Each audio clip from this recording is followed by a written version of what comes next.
Okay, it takes quite a lot of energy to produce energy, so there is a lot of heat transfer process in the oil and gas industry, upstream, in the refineries, in many places, and a lot of this heat transfer is going through heat exchangers, shell and tube heat exchangers, which inside you have one media and in the outside another media. And there are two main issues with those heat exchangers which are used everywhere in the industry. This fouling causes two problems. Number one, it causes like isolation on the inside of the tube, and then energy efficiency is dramatically reduced.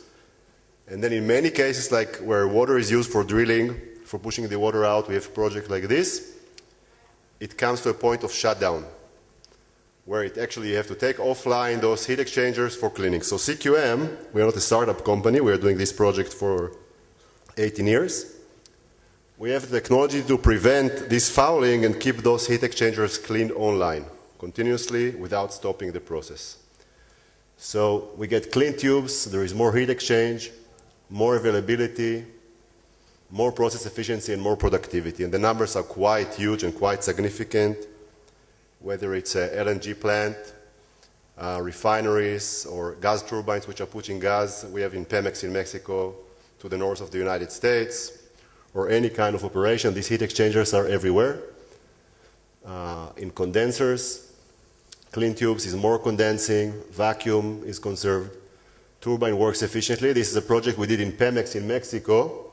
The ROI on our technology was 1 day. No kidding, it was 1 day, because a day of shutdown of each of the turbines is close to $1 million.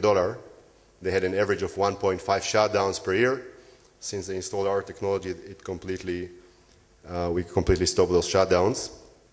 And if we keep those tubes clean, the efficiency stays like a new heat transfer area. What we are actually doing is quite simple. We are pushing some special made balls into those heat exchanger, and we're actually wiping those tubes, but we're doing it constantly.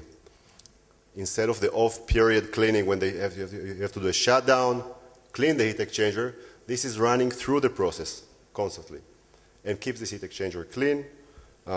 Different materials, we do everything from water, seawater, a lot of hydrocarbons, water which is mixed with hydrocarbons, and the results are quite dramatic. And it's not a new technology, it's coming from the power industry. We have a lot of power stations, with huge power station condensers, which we are doing for many, many years. And we have diverted the technology into the oil and gas industry about 5-6 years back. So those balls are pushed in the system, going through the heat exchanger. We catch them again at the other side with a strainer, bringing them back to the beginning.